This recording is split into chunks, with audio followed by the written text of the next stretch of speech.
Years ago, a mentor told me that the most important part of any story is surprise. A few years later, a writer I deeply respect wrote that perhaps the difference between good and great writing is technique, though even that was probably not as important as conviction. But what keeps us invested in a story is curiosity, the gap between what we know and what we need to know, the questions that drive us. Combine all three, and you tend to create something special. Each and every one of us has played a game that grabbed us from the jump, that connected with us in some unexpected way, a game that surprised us, whose belief in itself was obvious from the first frame, that made us want to explore. I have played a lot of video games, friends, and that feeling is increasingly rare for me, especially in the AAA space. So when I tell you that Clair Obscur, Expedition 33, grabbed me by the throat from the jump and didn't let go for a single second of the 3.5-hour demo I played twice, believe me when I tell you, that's some powerful magic. Expeditioners, we do not take for granted that you dedicate your final year of life to keeping hope alive for all of Lumiere. If you're unfamiliar, Clair Obscur Expedition 33 has a pretty fascinating setup. See, there's this being called the Paintress, and every year she paints a new number. When she does, every person of that age dies. Poof, vanishes, turns to dust. Do not pass go, do not collect $200.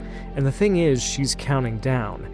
Every year, the people dying get younger, so every year the people of Lumiere send a volunteer expedition of people with 1 year left to live on a desperate, impossible, doomed mission to go to the continent across the sea and kill the Paintress, so she can never paint death again. When you battle the Paintress, know that Lumiere fights with you. You'll find journals from Expedition 84, so if you can do the math in your head, you'll get how desperate this whole thing is and how young, but still older than the average RPG protagonist, your characters are.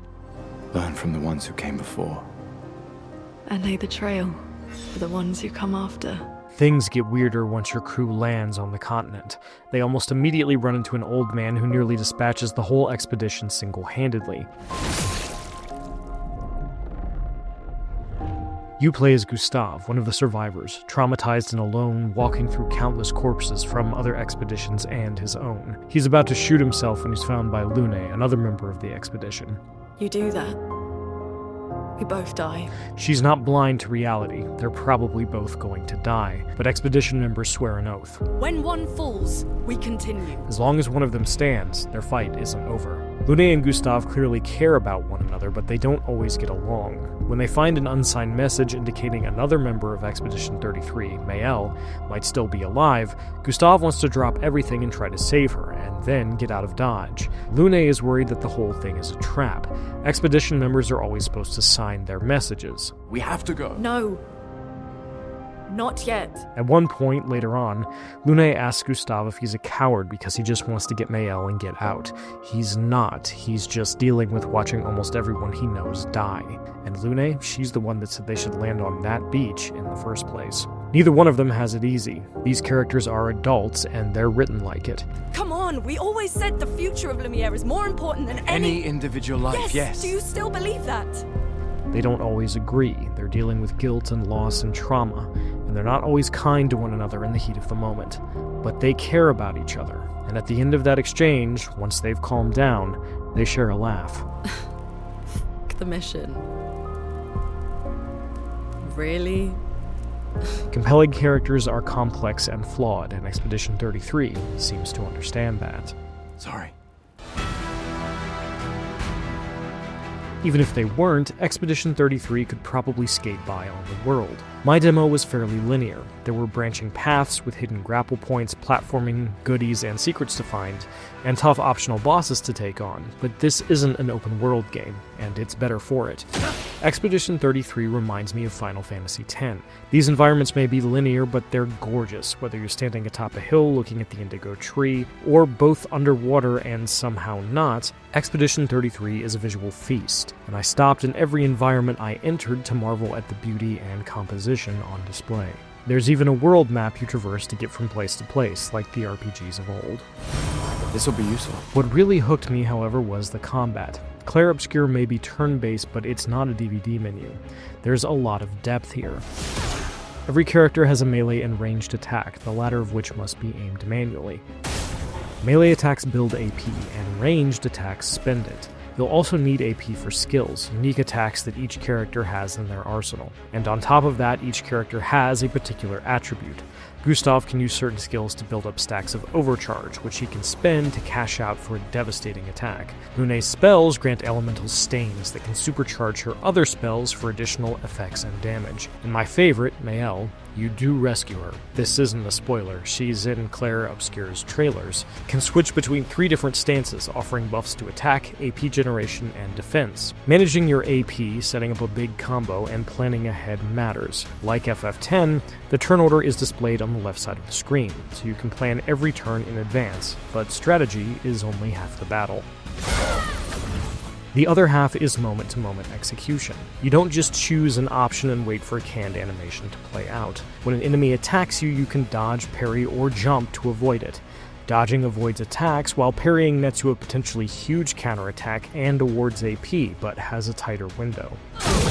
Sometimes the only way out is to jump over something. Sure, you can engage in the time-honored tradition of blocking with your face, but the harder fights are going to force you to engage with these defensive mechanics. And if you parry an attack that hits your whole squad, all of them strike back in a beautifully choreographed counterattack that never gets old. Early on, I ran into a very powerful enemy who could kill my characters in a single hit, but the thing was, he had to hit me. If I could parry him, I could win. It took me a couple tries on my first run. He had a tricky attack that forced me to parry or dodge twice in a row, but once I figured out I could parry the first hit and dodge the second, I managed to take him down.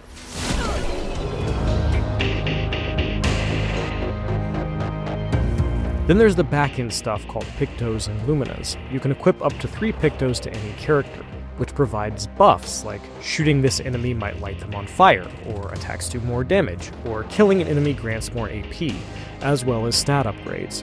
Win enough battles with a Picto equipped, and you can have everyone else equip its effects, minus the stat bonuses. And this is where you can do some really degenerate stuff. Sure, Mael has a skill that puts her in Virtuo's stance, where she does 200% damage, if she uses it while an enemy is burning. Normally, you'd have to have somebody use another skill to set this up, but what if you gave Gustav and Lune a Lumina that means their ranged attacks are likely to set enemies on fire? Or maybe you equip a Picto that cranks up your base attack damage, or that awards more AP for nailing a parry, allowing you to stay on the offensive longer than you'd normally be able to. Then you're cooking with gas. Combine all of that and battles offer a lot of interesting choices. If someone's low on health, do you spend an item or AP to bring them back up, or do you bet it all on dodging or parrying the next attack? How do you level up your characters? Who gets what skill as a Picto so they can stack the right stats and they don't have to spend Lumina points to get that effect? And on it goes. And through it all, Expedition 33 is constantly finding new ways to make itself interesting. What's a Gestural, and why is Lune obsessed with them? Who is the Paintress, and what does she want? Why is the world the way that it is? Are all these beings actually hostile? Some of them seem pretty friendly, and you have the option to fight them or leave them alone. What's the deal with that old man? How does any of this stuff work? In my demo, Clair Obscur Expedition 33 didn't stop to explain itself, and I appreciated that. It trusted me to figure things out, and I was more invested in what was going on as a result. Most importantly, I could never predict what would happen next. By the time "Thank you for playing" came up on my screen at the end of my demo, I was thoroughly hooked. On my second run-through, I found even more hidden areas, and laid the smackdown on one of the optional fights that had flummoxed me the first time around.